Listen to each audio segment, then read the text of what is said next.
couple of things about this talk. I'm both nervous and excited to give this talk. This is the first time I brought this material out in full public, in full, talk format, and I've had to sort of arrange things in those clear bullet point sort of way. I would love your feedback on how I did with that.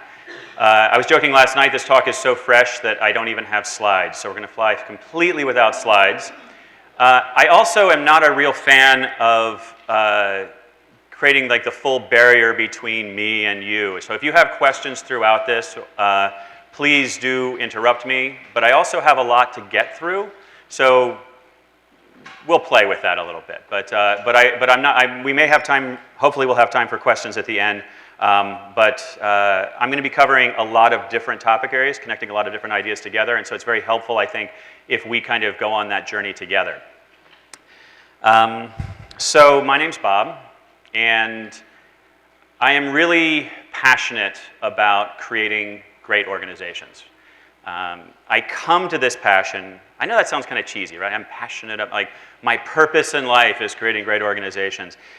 And it's something that I think I've resisted, and it's something that I've come to rather slowly. I'm 51 years old, and it's taken me many different permutations of my career to get to this particular spot.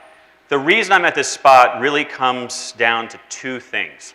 The first being that I've always been interested in, let's call it social justice, environmental issues. My first job was volunteering at a recycling center in suburban Pennsylvania in, I think, 1978, probably, something like that. So I've always been interested in being nice to the earth and being nice to the communities we operate inside of. And a few years ago, I got an MBA at a place called the Presidio School of Management. They may have rebranded since then. They're in San Francisco.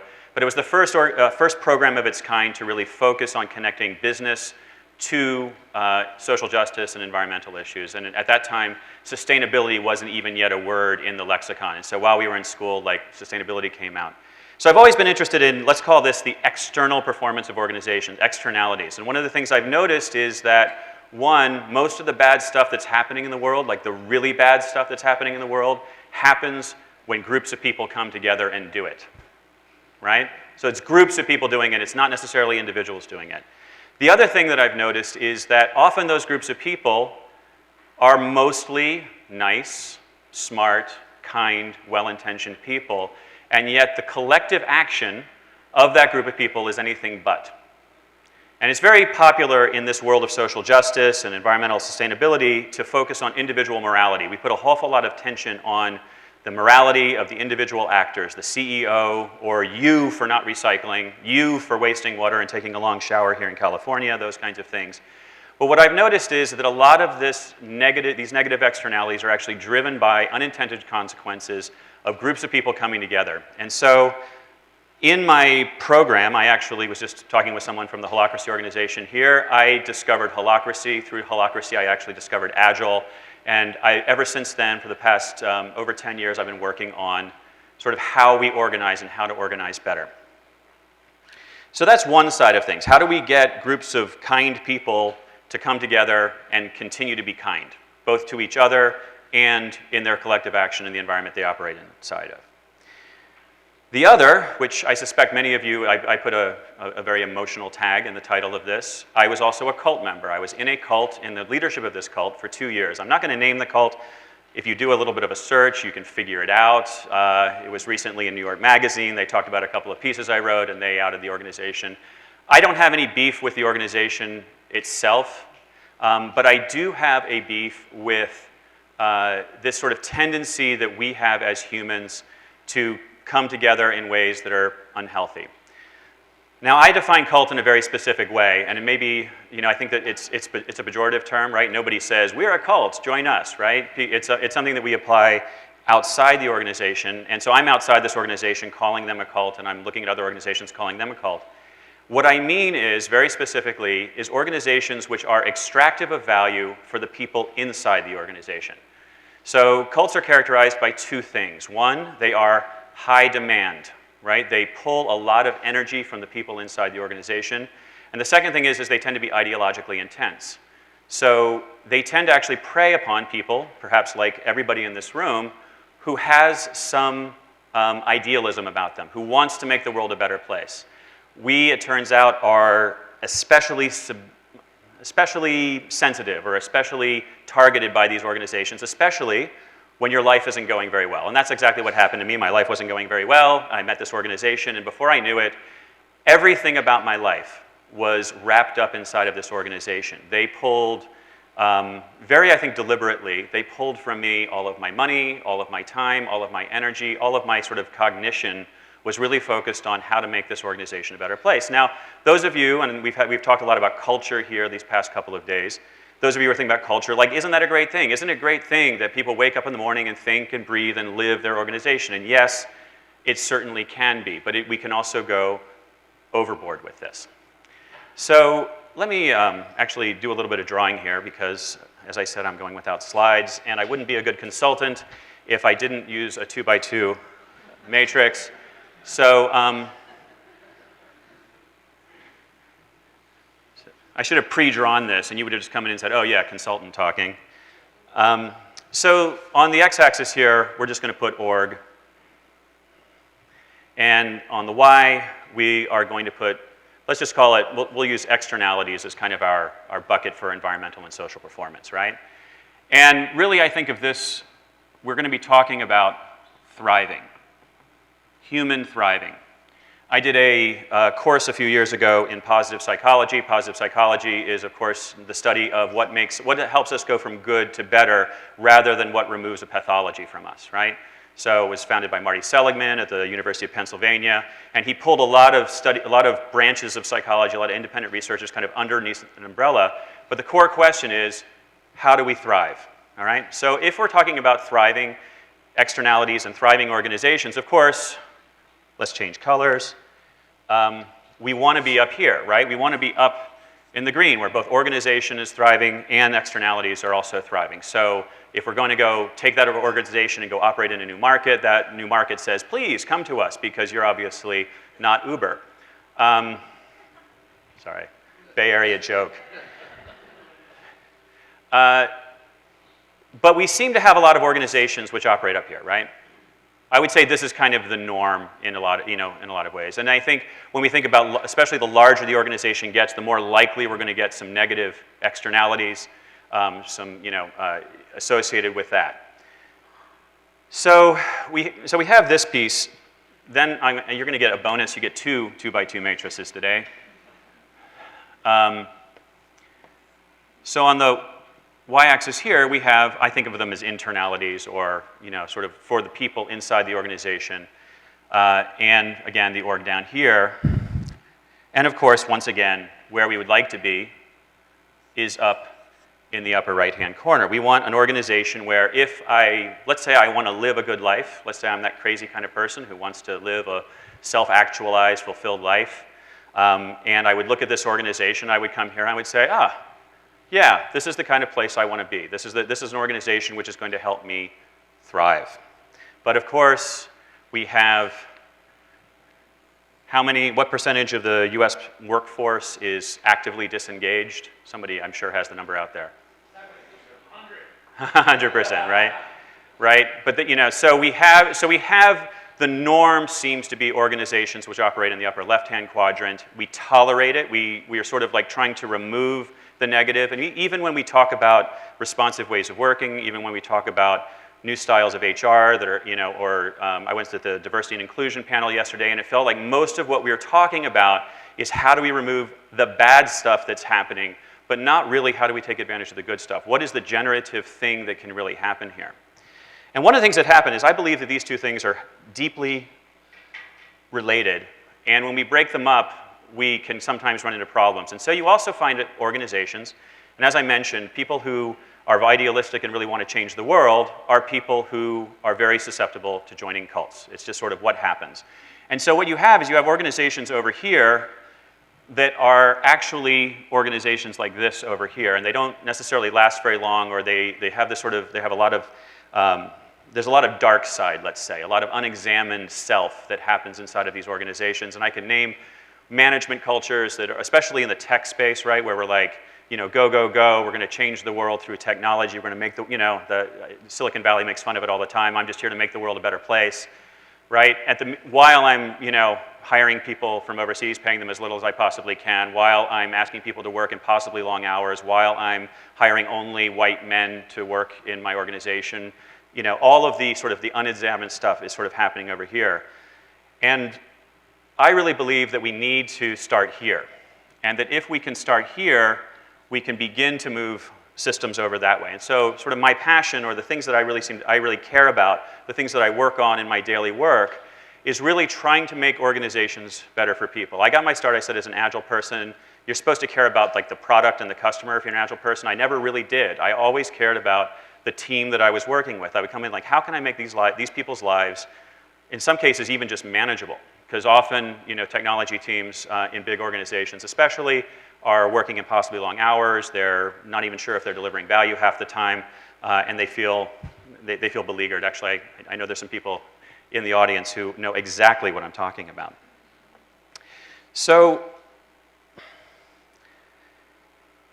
the question is, I think really the big question that I had to ask myself when I left the cult, and the question that we all have to ask ourselves if we care about doing this stuff, if we care about making changes in an organization, is why do bad organizations persist?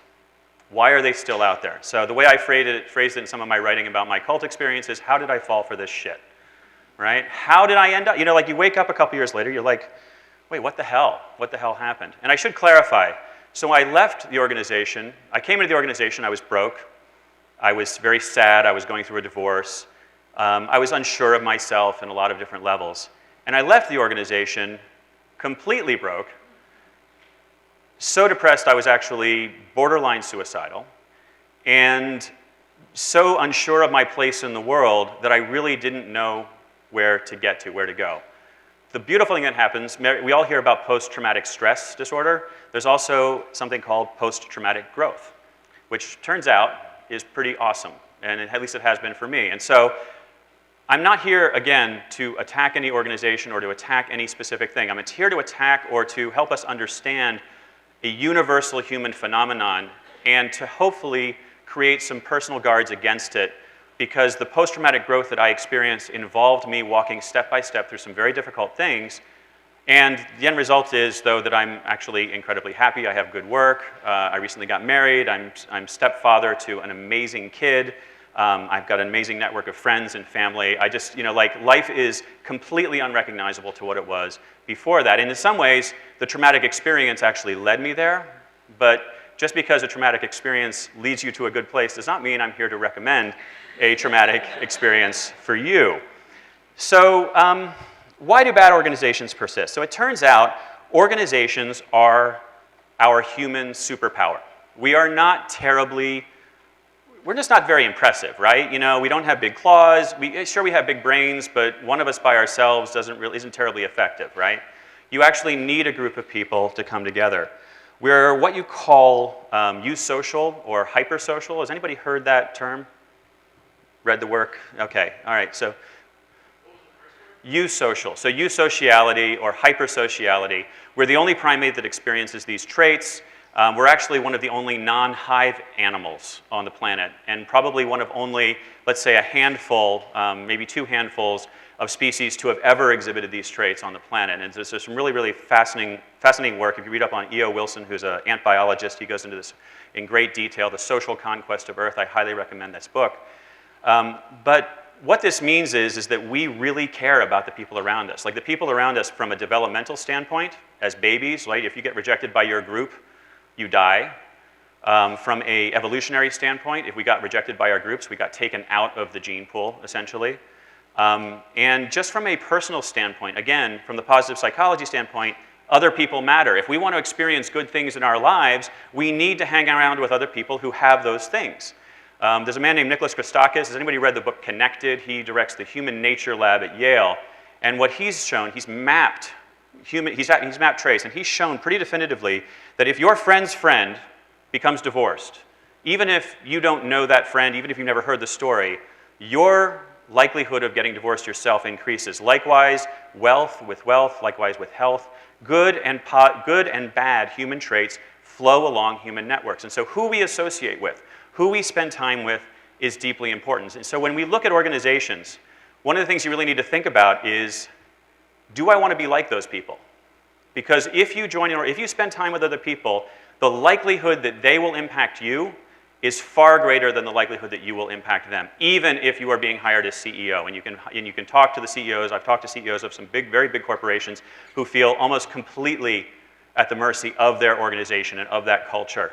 And they very much become like that. And I think if we're all honest with ourselves, we all have seen this happen. We've all seen ourselves become like the people that we hang out with.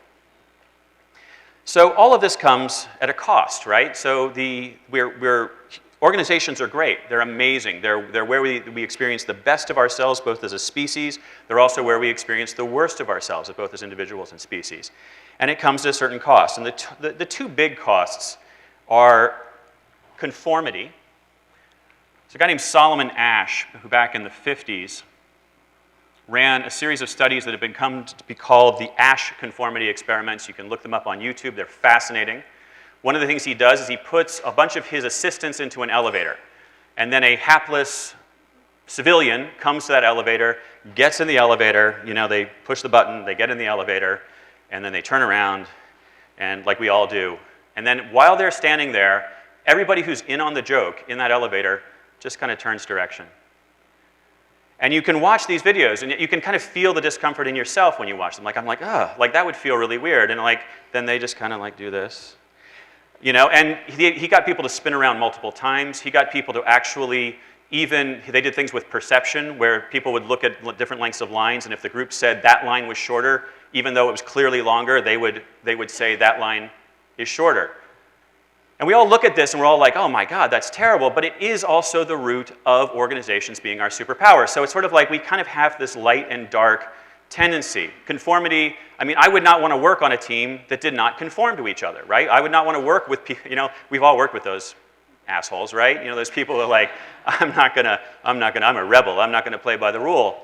But there's a social cost to that, there's an organizational cost to that, there's a personal cost to that, right? To rebel against the group that we're with is a really, really, really challenging and powerful and difficult thing. And right now I'm really glad I wrote down notes because I said two things, so I can remember what the second thing is. So we have conformity. We also have, let's call it binding. Groups become really important to us really quickly. Anybody who's been on a first date, perhaps, with somebody who seems even a little bit exciting knows how quickly that person can elevate into the most important thing in your universe. And you can begin to conform because you are feeling yourself more and more bound. And it turns out, again, that there's a really good psychological and, in our evolutionary biology, there's a really good reason that we feel bound to groups, right? Groups are intensely important to our survival as a species. They're intensely important to our survival as individuals. So, of course, we're going to feel really, really, really bound to that group. Who here has either left a bad relationship, left a bad organization, left a bad job? Who here has done that? All right, keep your hand up if that felt good. It does feel good sometimes, right? Like, I'm free, right? My experience of it is that even when it's my choice, even when it's my, and certainly in this case of the cult that I was in, which is the most extreme case of this I've ever had, when I left, it felt like a part of me was dying. It felt like there was something really, really, really fundamental. Like I would wake up in the morning like, what am I supposed to do with my, I didn't have new patterns, I didn't have new people to call, stuff would upset me and I was trying to talk to somebody. I don't know if you've ever left, I've also, left relationships, left romantic relationships, and sometimes it's really weird that the person you're leaving is the only person who understands what you're going through, and you kind of want to call them and talk to them about it, but they're really pissed off at you for some reason. And so it doesn't work out very well. But we find ourselves really quickly bound to groups. So we're going to conform to groups, and we're going to get bound to groups, and that's really I think that's the thing that we have to deal with. So what I want to talk about then is really how do we deal with the situation? And I think the problem,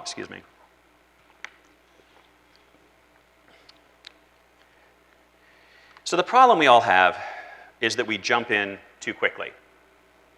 Our hiring process is set up in such a way that you have 2 interviews, sometimes with multiple people, they offer you the job, and then you're really happy to have the job, and now you're a part of that organization, and you feel accepted, and all of a sudden this conformity and these binding processes take over really quickly. For myself, there's an old joke. What does a lesbian bring on a second date? A U-Haul, right? I've identified with that for years. I would find myself leaping in to personal relationships, and I was like, oh. And then you sort of like get wrapped up very, very quickly, and then when you realize they're not the right person, or they realize you're not the right person, or whatever, you've both kind of conformed. You maybe have moved in together, created a life together. You've got some behaviors. You share a dog or something like that, right? And it becomes very, very hard to extricate yourself because we have leapt in too quickly. And so I believe the solution for these things is really to date, and it's to learn how to date. And I want to talk a little bit about how to learn to date, or sort of a process for dating. Oh, by the way, cults use this really, really well and really specifically. So the way a cult generally recruits is they have a free thing for you to come to, or maybe a low-fee workshop that you might come to, right? A lot of sort of self-improvement cults in the Bay Area operate in this way. But there are lots of different kinds of cults. But whatever it is, you come to this thing, you get to this thing, and usually you're in some kind of trouble or pain. In my case, I was going through a divorce, and I was like, oh, here's this workshop on relationships. I'm going to go to learn about relationships because I'm going through a divorce. And of course, I get there, and what did I get? But a lot of positive attention from a lot of attractive people. And they call it love bombing, right? In the cult lexicon, it's called love bombing. So they bomb you with love, and then you get to a point where you commit to the organization. And sometimes it takes a short period of time, sometimes it takes a long period of time. Some cults actually engineer weekend retreats, or what they call sort of like, I can't remember the term now, it's like an encounter weekend or encounter group, where you sort of break down your barriers, you cry a lot, you feel a lot, and then you maybe come out on the other side of that weekend, oh, I'm committed to this group and I'm going to be a part of this group. So the commitment can sometimes happen very quickly. What happens once the person commits is that the approval, all of that love bombing is withdrawn. And the dynamic changes. So all of a sudden you're like, well, wait, what happened? And you end up chasing and chasing and chasing. And so the answer to the question about why people don't leave bad relationships, why people don't leave bad organizations, is because they're afraid of being kicked out. It's a real, I'm going to swear a little bit, it's a real mindfuck, right? Like, wait, so you find yourself modifying your behavior because you're afraid that the organization will reject you if you don't. Does everybody get that? Does that make sense? Can people? I feel like on the one hand, I'm talking about something very unusual and very strange. But what I'm trying to do is trying to connect it to things that are universal for all of us and things that we all go through. And I think if we're all honest with ourselves, if I'm honest with myself, it wasn't just in the cult that this mechanism was at play, but it was everywhere in every organization or in every relationship that I had where I wasn't fully self-examined and I wasn't fully sort of present and strong in myself. So let's talk about that, and let's talk about dating. So dating is getting to know somebody before you actually commit to them, right? And dating is getting to know a company before you actually commit to that company, or getting to know an organization, whether it's a social justice organization, political organization, before you really get involved. So in order to make that happen, though, first of all, you need to have some self-confidence, some self-efficacy, some sort of, and some of us need to do some work on that. I've needed to do a lot of work on that over the years. But I think you also need to do a kind of clear-eyed self-examination, and that's really what I want to share with you today, is a framework. I want to say that I've developed it. I've pulled it from a lot of different places, and it's something that I use pretty much all the time right now. I use it, my wife and I use it together whenever we're getting ready to do something that's, maybe intense, like, visit my family or something like that. We use it with her son sometimes, like when he's first day of school, and we find it. And I use it whenever I'm joining a team, and I've actually also used it with some of the teams. So I do some work with the Ready. Some of you saw Aaron speak yesterday, and so we're doing some work at GE with Sam, who's the cool kid up there in the back there. And so we did it ourselves. We've actually used this framework, and I find it's a way to create alignment. But actually, I'm leaping ahead a little bit, because what I want to do is I want to encourage you to use it on your own first. And so I have a handout, and I've asked the lovely Jenny Blake and KC to hand this out for me. Thank you, guys. I have way more than's necessary. And what I'd like you to do is if you could fold it in half, because I want to take it one half at a time. Horizontally, I think, obviously, like landscape-wise.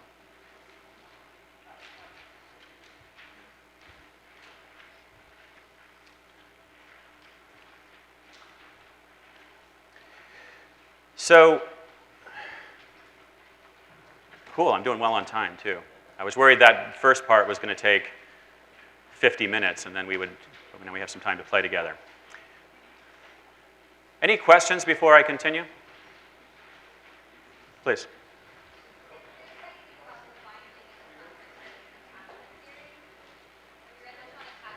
I haven't read a lot. I've read a little bit on attachment theory. Yeah. Yeah, that we tend to attach to people who are like our primary caregiver, especially the one of the opposite gender. Right? Yeah, yeah. You're often trying to heal that fundamental wound. Any other questions before we start? All right. Cool. So I've labeled this two sides. One is persistent and one is situational. And the idea is that the self-examination that we're going to talk about here, on the one hand, there's some things that are very resistant to change and probably should be relatively resistant to change. Some things about ourselves that if we articulated them, if we knew them, if we felt really strong and powerful in them, that it would be really important. And so I'm using two words, values and purpose, that we probably use an awful lot, but I use them in a slightly different way than, and I think the nuance is important than, and I should say, I feel like I'm saying I use them in this way. I've learned to use them in this way because it's been intensely useful to me. The first is values. So it's very easy if someone says, what are your values? That we all want to do what's called virtue signaling. I don't know if you're familiar with this, right? We all want to show the world that we're good people, that we're not sociopaths. By the way, statistically, a couple of you are. Could be me. And honestly, actually, I believe that sociopaths actually have a place. Like I think they serve a function. And I know people in my life that sometimes I think, oh, maybe they are.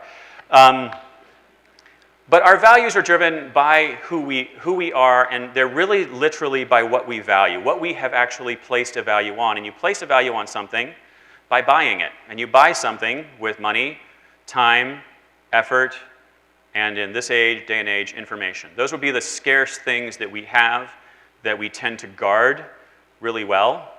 And so if you're looking for what your values are, and if I'm working with a coaching client and I'm talking about their values, I want them to demonstrate where their values come from. I want them to demonstrate to me what do they actually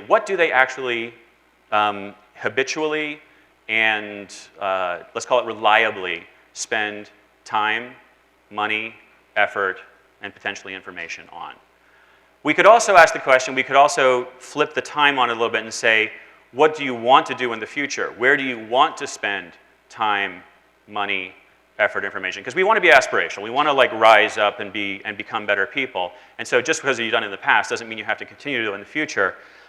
But I don't believe you can have a value unless you are spending time, money, or effort on that value. If you have a value, if you say, well, I think, I believe, and I do, I believe I'm passionate and very interested in food issues and food security, but if I'm really honest with myself, all I do about that is argue on Facebook occasionally, right? I'm also somewhat passionate about politics, but again, all I do is to get into late night arguments with my libertarian friends on Facebook, and my wife tells me to come to bed and stop that.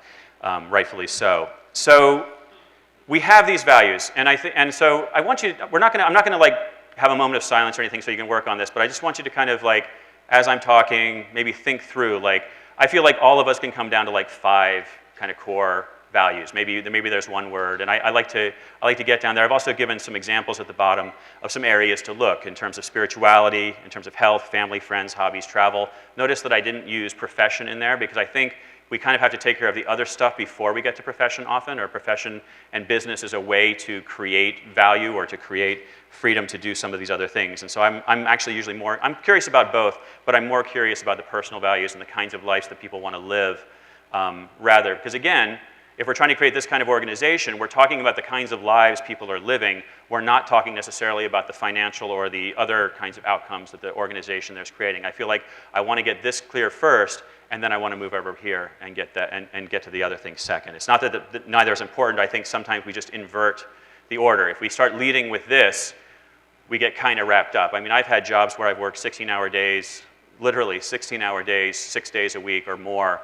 and my life has become hell. And it's all because I believe in the mission, I believe in the organization, I'm trying to conform, I'm bound to the organization, I'm trying to be a part of it. So what I want to encourage is this other kind of thing. So the second piece that comes from this, the second persistent piece is purpose. And it's very popular when we talk about purpose to say, talk about Steve Jobs, what did he say? I want to put a dent in the universe, right? That's really cool. That sounds fun. I'm sure it plays well in an interview. I'm sure it's good marketing language. I'm sure it maybe helps you hire people. But it doesn't really tell me anything useful at all about that person. What I want to know is I want to know what their long-term sustainable goals are. The goals, your goals in life and my goals in life that persist outside of any given context that I find myself in. And so when I went through an exercise 3 or 4 years ago around this, and I did an extensive values exploration with a partner, and then I did an extensive sort of like, well, what does that mean? What are we trying to create? I realized a couple of things. I realized I want to live in a semi-spacious apartment in a great part of New York City, and I want to make a certain, I got really clear on the things that I needed in order to help me show up in the world in the way that I wanted to show up in the world. And some of those were intensely selfish, because they were about how much money I made, they were about the kind of place I lived, they were about the amount of free time I had. And then some of them were like, well, I also want to participate. I want to be on stage talking to interesting people and learning, and I want to be learning from those interesting people, and I want to be participating in a conversation that I find important in life. And so, of course, I want to do those things. And so our purpose, these purpose statements, I think, again, long-term sustainable goals. What are the things that you're actually trying to create? Does this make sense? Again, this is the first time I'm really bringing this out, so I appreciate any feedback. Any questions about this particular framework? Mike. Can you say just a little bit more about how you define sustainable? Yeah, I think of sustainable goals as goals that are, again, they're context independent, right? So, for instance, Mike and I worked together at a company called Undercurrent a few years ago. And actually, it's funny, I went out with Lucy for lunch the other day, and Lucy, we were talking about her hiring conversation with me. And during that conversation, I said, I have a stepson at home, and I was in my late 40s at that point. I'm like, I've been in business, been in this world a little while. I'm like, when it gets to be 5:30 or 6, I go home, and I don't like to answer email at night, and I like to have dinner with my family, and I like to have relaxation time with my wife. This is a long-term sustainable goal for me. This is persistent. It doesn't matter whether I'm working with you guys or whether I'm working with the Ready and GE now. It doesn't matter whether I'm completely independent. That is a long-term sustainable goal for me, is to have enough time with my family, to have enough time sort of to recharge myself, frankly, to have enough time to keep up on my Netflix queue, because my wife and I really value and enjoy that. So that's what I mean by long-term sustainable goal. And actually, that particular example is going to come up in our next piece. So let's turn this thing over. And on the other side, this is situational. So every time now, I mentioned that my wife and I use this, and I use this frequently. I'm going to use this conference as an example. So this conference is a situation that I find myself in. Now, my values and my purposes in life, have driven me here, right? I ended up here because I like to increase my network. I'm a very social person. I love meeting new people. I love hanging out with old friends. I love just being around smart people and learning from them and getting to know them and getting a little drunk with them last night, apparently. I really enjoyed that, too. So I really enjoy that. There's also another piece, which is I'm here looking for potential business, probably, for myself. Like, that would be a really nice outcome. And also, I used to live in the Bay Area, and so I'm getting to visit some old friends while I'm here and kind of keep things active as well. So I have various kind of purposes in life that bring me here. But in order to really make this the best experience for myself possible, I feel like that's incomplete. I need to ask myself a couple of more questions. And these are the questions that I want to share with you. And by the way, every time I share this with somebody, I even shared this with somebody yesterday, and they're like, wait a minute, let me write that down. Everybody says, wait a minute, let me write this down, which is why I've created this handout. The first thing we need to ask ourselves is, why are we doing this? So given my various purposes in life, what are my intentions? And so I just named, essentially, my intentions for being here, right? Pretty clear, right? Pretty straightforward. It doesn't require a lot of self-examination necessarily. Sometimes if I'm doing other things, like I'm starting a podcast soon, stay tuned, follow me at Bob Gower, you'll hear all about it. But I may have to ask myself, because that requires time, that requires money, that requires some effort.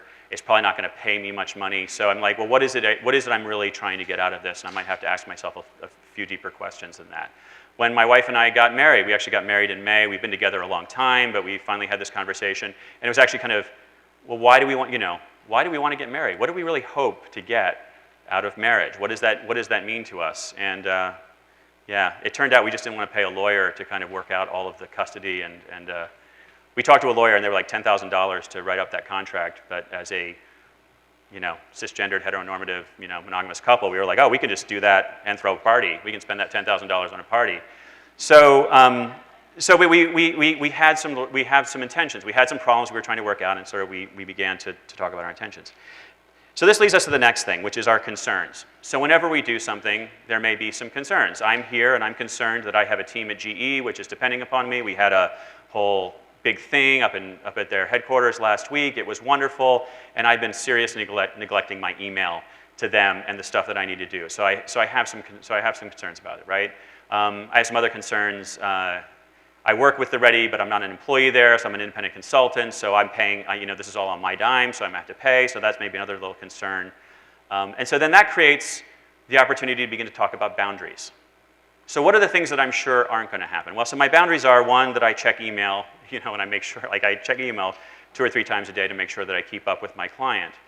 The other thing is that I got a free apartment from a friend to stay in, I got a free car, I got the flight on points, so actually I'm here for free, so it's all cool. But we can create kind of a sense of boundaries around it. To go a slightly more personal example, I mentioned my family somewhat in joking before. Some of us maybe know that going to see family can be kind of stressful. So one of the boundaries that my wife and I set when we go to see families are that we take personal time. Like, we're there, but maybe we stay in a hotel and we don't stay with that family member. And maybe we make sure that we have some time just for ourselves while we're there. We begin to set these kind of guardrails around the experience. And it gives us a sort of sense of safety. It gives us a sense of agreement. I'm trying to think of some other examples of boundaries. As an example about going to work at Undercurrent. One of my clear boundaries was, I try to be home at night, especially on the nights that my stepson is with us. I want to be home for family dinner. This is a value of mine. This is important to mine. And because I got very clear with myself that this was my boundary, I was able to communicate it. And believe me, it's scary, right? It's scary to be really, because when I met Undercurrent, I fell in love immediately, and I really wanted to be working with those guys, and I was so excited. But at the same time, I didn't want to be there if it wasn't really right for me, and so I had to communicate those boundaries, and they really did their best to honor them. So these 3 things all kind of go together. Your intentions, your concerns, and your boundaries. I think of these as they're the sort of the base level. And we could stop here. We could really stop here, and here's a fine place to stop, because we've kind of covered all the problems. But remember, we're talking about human thriving. And so the next piece I find really important, and it's really fun. And because we've handled the other 3, now we're set up to actually have a lot more fun, and we can talk about, if this was to be the best thing possible, what would that do for you? What are your dreams? What are your desires? What are the things that you really, really want and crave about this? And so Sam and I did this. We actually did this together with our teammate Tim before we started this job at GE. And one of the things we said was, well, what would be really great is if we got an amazing story that was like TED Talk worthy or something like that, right? We just sort of we got to dream together and imagine together, and we began to really, I don't know, we ended on, let's call it an optimistic note. Let's end it on a great note. And again, going back to something maybe challenging, going to see family, the great thing would be that, my mother would feel really cared for. I would deepen my relationship somewhat with her, whatever those things may be, right? But it allows us to, again, be in a much more expansive place. So I want to try this a little bit. We don't have a lot of time. What I want to do is I'm going to take 6 minutes. We're going to do 3 minutes each. Someone have a clock. I turned my phone off, so what I'd like you to do is I'd like you to think about this. So I've given you a lot. We could run a full-day workshop on this. I don't, and we haven't done all of that. But I want you to think about something that's coming up for you. It can be personal, or it can be professional. Something that would fit into this sort of situational, right? It can be something that means, hopefully it means something to you. Maybe it's a job you're going to take. Maybe it's a team you're going to join. Maybe it's a job you're going to start. Maybe it's a podcast you're going to start. Maybe it's a trip you're going to go on with a loved one. Maybe it's somebody you're going to ask on a date. I don't know. I'm not gonna limit you necessarily. You can limit yourself and what you're comfortable sharing with your partner. But I want you to turn to a partner, and I want you to have we're going to have 3 minutes and 3 minutes, and I want you to try to kind of cover this. If you're listening, I want you to listen, let's call it in a friendly, helpful way, right? So I don't want you to call anybody on their bullshit, right? I don't want you to be unkind to the person, but I do want you to ask maybe some clarifying questions. If something seems potentially unexamined or there would be some benefit in examining that particular thing, then you can ask them that. Is everybody clear on the instructions? Any questions about it? I sense nervousness. That's normal. Please begin. 3 minutes. Actually, no, first, before we do that, make some eye contact and pick a partner. Now decide who's going to go first. And now begin.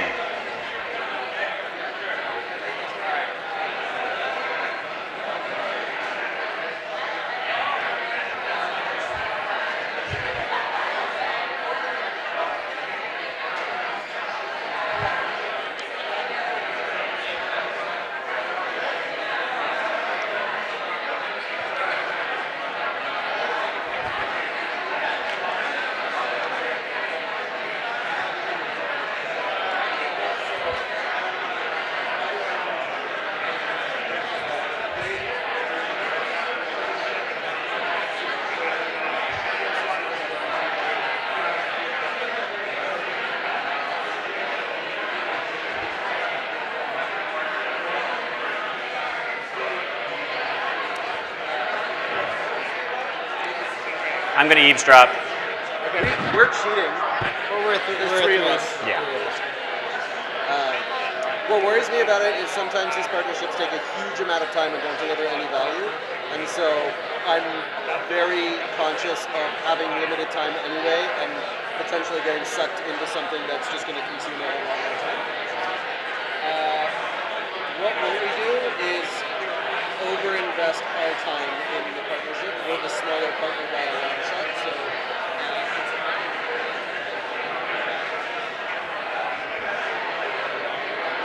When do you turn your mic back on? Don't tell me. I feel like it's still on. Oh, okay. Yeah. I was going to say, just be over here. Oh, Okay. okay. Yeah. Just for feedback, but it's better than Got it.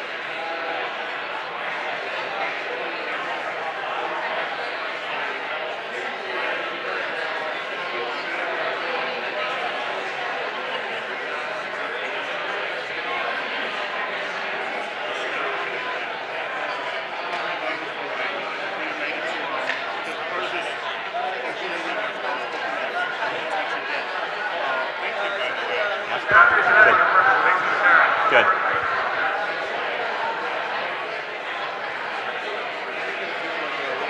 more will you ask Q&A? Yeah, okay. Yeah, so I can run this around for you.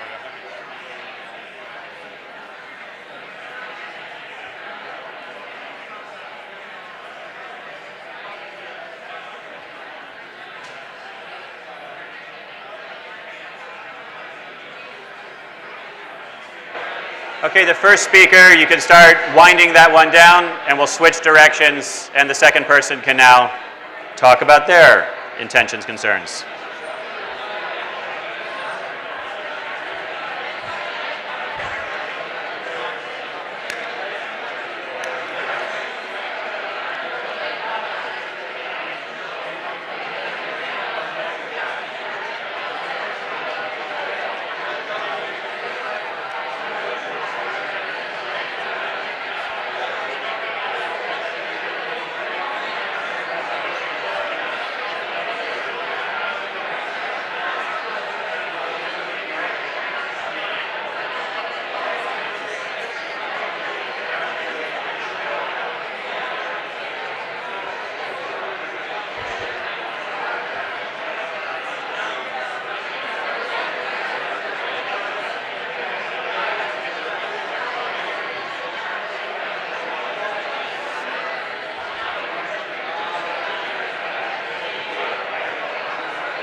that up, please.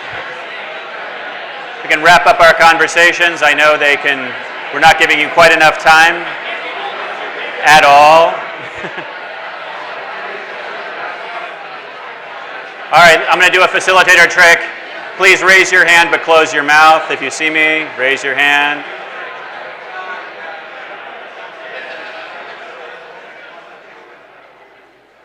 Totally works, doesn't it? Works in kindergarten and it works here. All right, great.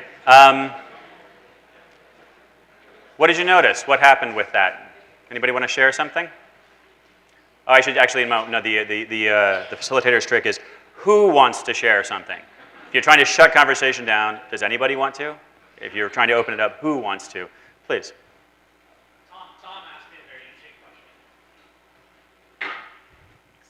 Tom asked me a very interesting question. The thing that I'll be doing is going on sort of like a speaking circuit and presenting. And I mentioned that I was worried about it becoming something that I have a difficult time doing things really partially. Yeah. And so I'm worried about it becoming something where I'm like so interested in it and so invested in it that's detracting from like client projects or other things. That was a concern. That was a concern. That was a concern. So did you create a boundary to address the concern, or? Well, that's the question Tom asked, and I couldn't come up with one actually. Right. And what was interesting was I said there were things I wasn't really doing, maybe related, like I'm not willing to like stand in front of a table at an airport, right? That sort of thing. Like, Yeah. But I wasn't really sure if that addressed it, and I was curious. What do you do when you're not sure, right? Because part of me said if it becomes a huge time suck, I imagine that would be a good thing in a way, right? If I was in a position where I could justify like, oh, this is going really well. So, but it was a good question he asked me. It's like I glossed right over it and didn't realize I hadn't set a boundary for that specific concern. Yeah, I mean, the purpose of this is not necessarily to come up with a solution in every box, but the purpose is to actually get us thinking about things that we wouldn't normally have thought about. So, who else? I saw some other hands. Oh, there's one right here. Yeah, actually, a really similar experience was the boundary was by far and away the hardest point on like, do I double down on the investment in my software company? And if I can figure out what I'm willing to risk and what that boundary is, like that is the question I need to solve. Yeah. And Yeah. so now I've got a great thinking, so thank you. And that's highly personal, right? And it's, oh, please. Yeah.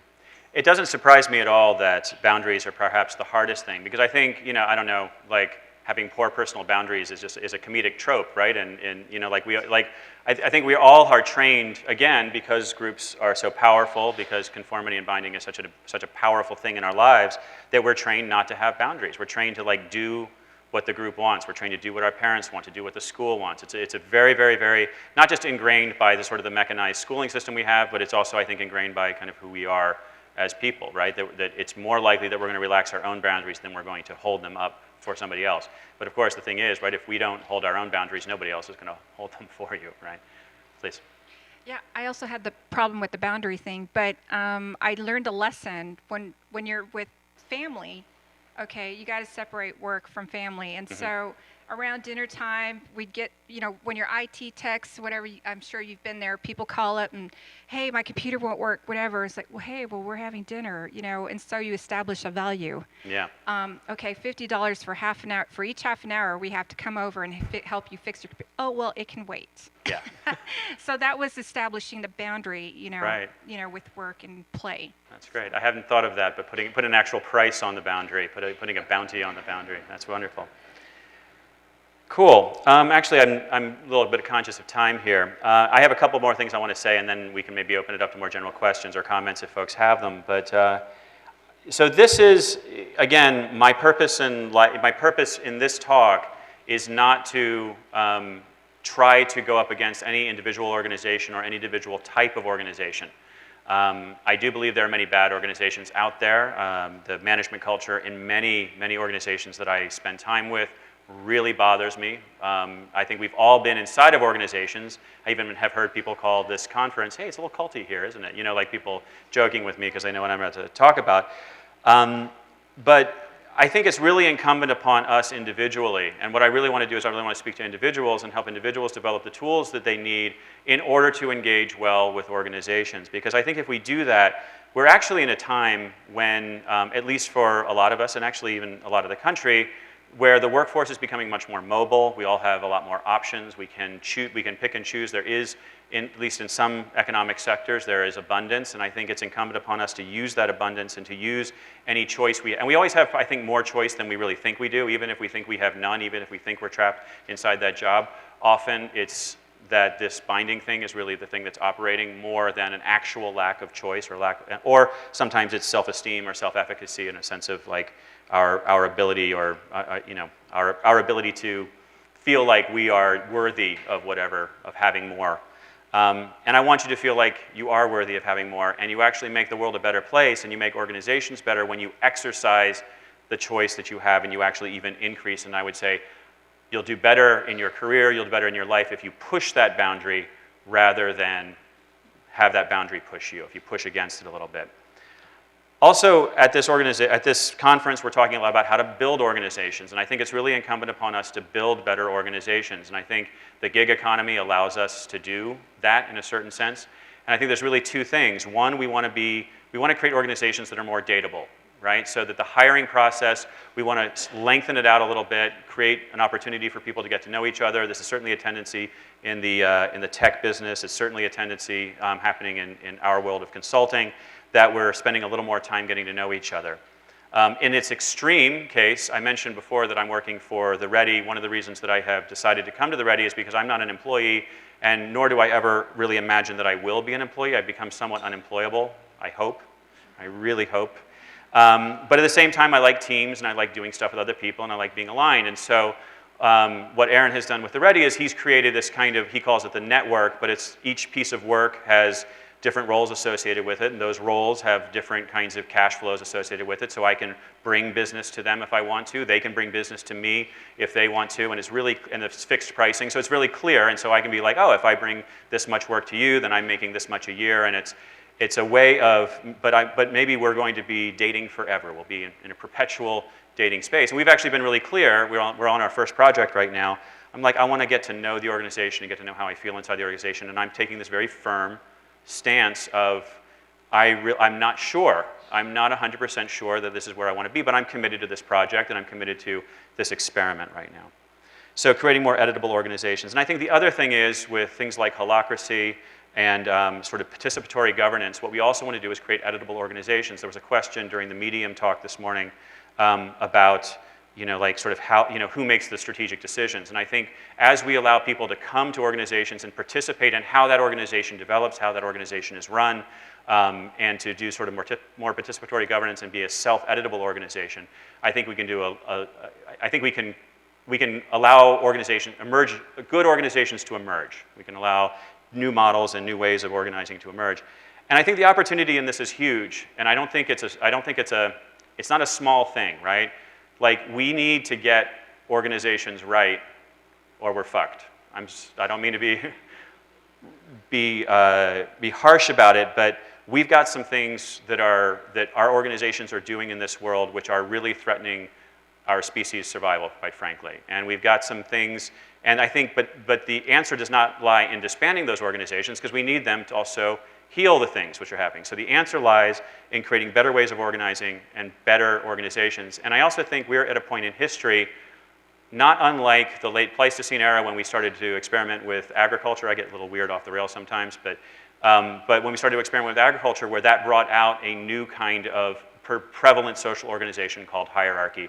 And right now, with the advance of technology and the social changes we're experiencing, I think we're seeing a massive change, and that's one of the reasons that consultants like me are busy right now, frankly. So I thank you all for being here, and if there's anything that I can do to help you in your work, please let me know. You can find me at Bob Gower. I guess that's Twitter, but you can find me I'm not terribly active on Twitter, but you can find everything about me there. And thank you for that. Do we have a few minutes for questions, or? We have 2 minutes for questions. I've eaten up all the available time. Are there any questions before we finish?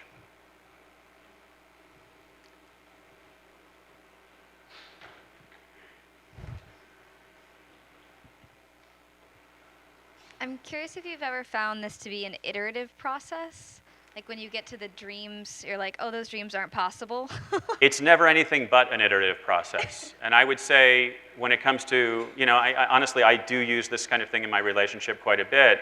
And it's funny, like my wife and I almost have a shorthand for it now, but it's sort of like, so why are we doing this? Oh, okay, we're on intentions, all right. But the dreams is and I like to spend the most amount of time on dreams, right? Let's get the intentions, concerns, and boundaries out. Let's get that stuff taken care of, and then let's have a lot of fun, and let's go out to dinner and have a glass of wine and really talk about our dreams. And I think that's, yeah. Thank you. Thanks. We're really out of time. I don't want to run over. Thank you all very much.